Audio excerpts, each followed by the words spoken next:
There is a specific kind of heartbreak that comes with buying a ticket to a new world, only to realize the flight has been cancelled. It is a feeling almost everyone has experienced with virtual reality, the greatest lie we have ever told ourselves, yet one we keep begging to believe. It promises a perfect digital escape, a way to leave the mundane behind, but often leaves the user standing in a living room with a piece of plastic strapped to their face, looking slightly ridiculous. It is a paradox, the most advanced technology of our time, yet it feels like a broken promise that disappoints over and over again. But here is the controversial truth that is rarely admitted. The problem isn't the innovation itself. The problem is the expectation. The world fell in love with the dream of the Matrix before the technology could even crawl. People bought the headsets, experienced that fleeting moment of pure magic, and then put them in a drawer to gather dust. That drawer of shame is a shared experience, a silent testament to collective disappointment. Yet deep down, there is still a belief that the prototype of a better future is just around the corner waiting to be unlocked. In this journey, we are going to peel back the layers of this love-hate relationship. We will look at why this technology hurts, why it fails, and why, despite the headaches and the empty lobbies, it remains the most important tool for immersion humanity has ever created. This isn't just a history lesson, it is a look into the mirror of human desire. By the end, the viewer won't just understand the tech, they will understand why they still want it to work. So, let's dive into the infinite promise that keeps everyone waiting. Imagine stepping back into the dusty labs of the 1950s, long before sleek headsets and wireless controllers existed. It wasn't about slipping on a pair of glasses. It was about sticking one's head into a massive cabinet known as the Sensorama.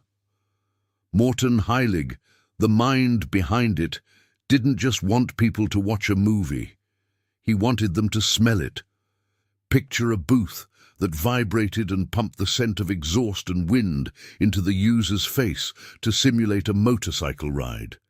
It was clunky, loud, and looked more like an arcade game gone wrong than the future of immersion, but it was the first clumsy attempt to hack the human senses.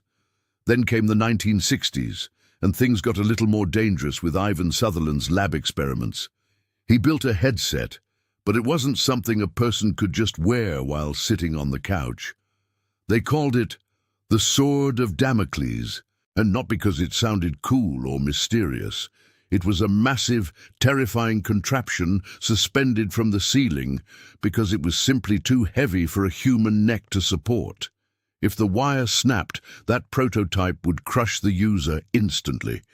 It was virtual reality, sure, but with a very real threat of death hanging over one's head. It is fascinating to look back and realize that VR didn't start as a digital escape. It started as a physical burden. It was heavy lifting, quite literally, requiring a commitment that could cost a person their safety. These pioneers were trying to force the mind into a new world, while the body was trapped under hundreds of pounds of steel and wires. But this clunky, dangerous beginning was just the spark, a heavy promise that would soon go quiet, waiting for the technology to finally catch up to the wild imagination of its creators. Fast forward to the neon-soaked 90s, where everyone was convinced the future had finally arrived with a bang. It was the era of the lawnmower man and wild commercials promising total immersion. But the reality was a bit different. Enter the Nintendo Virtual Boy, a console that promised to transport players to another dimension, but mostly just transported them to the optometrist. It wasn't the sleek, wireless dream we see today. It was a clunky, red and black nightmare that required users to hunch over a table like they were peering into a submarine periscope, hoping for magic that just wasn't there. Using the Virtual Boy felt less like entering virtual reality and more like staring at the world through a screen door while nursing a migraine. It wasn't a vast, colorful landscape. It was just jagged red lines floating in a pitch-black void, burning into the retinas. It was less the Matrix and more the eye exam from hell, leaving gamers with neck pain and a serious case of eye strain. Imagine trying to play a game of tennis inside a toaster oven. That's about as comfortable as it got for the early adopters. This disaster didn't just hurt eyes, it popped the bubble entirely. Sega saw the writing on the wall and cancelled their VR headset before it even launched, saving themselves the embarrassment. The innovation that was supposed to change the world became a national punchline, burying the technology for nearly 2 decades. It seemed like the dream was dead, buried under a pile of plastic and broken promises, until a young kid in a garage decided to tape a phone screen to his face. Let's talk about a kid in a garage with a roll of duct tape and a dream that was bigger than his budget. Palmer Luckey wasn't building a polished product in a sterile lab. He was hacking together a space mask out of old phone parts and ski goggles. It was the garage band era of virtual reality, messy, raw, and held together by hope. But it had a soul that the corporate giants lacked. The Oculus Rift DK1 wasn't pretty, but when people put it on, they finally felt that spark of true presence, like the world had actually shifted beneath their feet. Of course, it wasn't perfect. Looking through those early lenses was like watching a TV through a chain-link fence. We call it the screen door effect, where the grid of pixels was so visible it felt like a barrier between the user and the digital escape. But even with that grit, the immersion was undeniable. It was the first time since the 90s that people actually believed they were somewhere else. It was rough around the edges, but it proved that the dream wasn't dead. It was just waking up from a long nap. Then came the flood of cheap imitations, like Google Cardboard, which tried to democratize the experience but mostly just watered it down. Handing someone a piece of folded cardboard and calling it VR is like giving them a stale cracker and telling them it's a wedding cake. It technically counts as food, but it ruins the appetite for the real thing. This cheap VR era confused the public, making them think the innovation was just a gimmick, unaware that a massive check was about to be written that would change everything. The years 2016 to 2019 marked a pivotal shift, a time when the industry stopped crawling and started sprinting. It was the clash of the titans, the Oculus Rift CV1 versus the HTC Vive, bringing room-scale tracking into living rooms everywhere. Suddenly, users weren't just passive observers strapped to a chair, they were walking around dodging bullets and physically inhabiting a new space. It was the closest humanity had ever come to becoming Neo, plugging into the Matrix, not just with their eyes, but with their entire bodies. This wasn't just a screen anymore.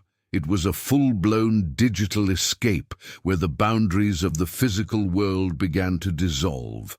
The real magic, however, wasn't just in looking around, it was in reaching out. The introduction of tracked controllers gave users hands in the digital world, transforming the experience from passive viewing to active doing. Remember the first time you reached out to pick up a coffee cup in a game like Job Simulator or loaded a pistol in Superhot?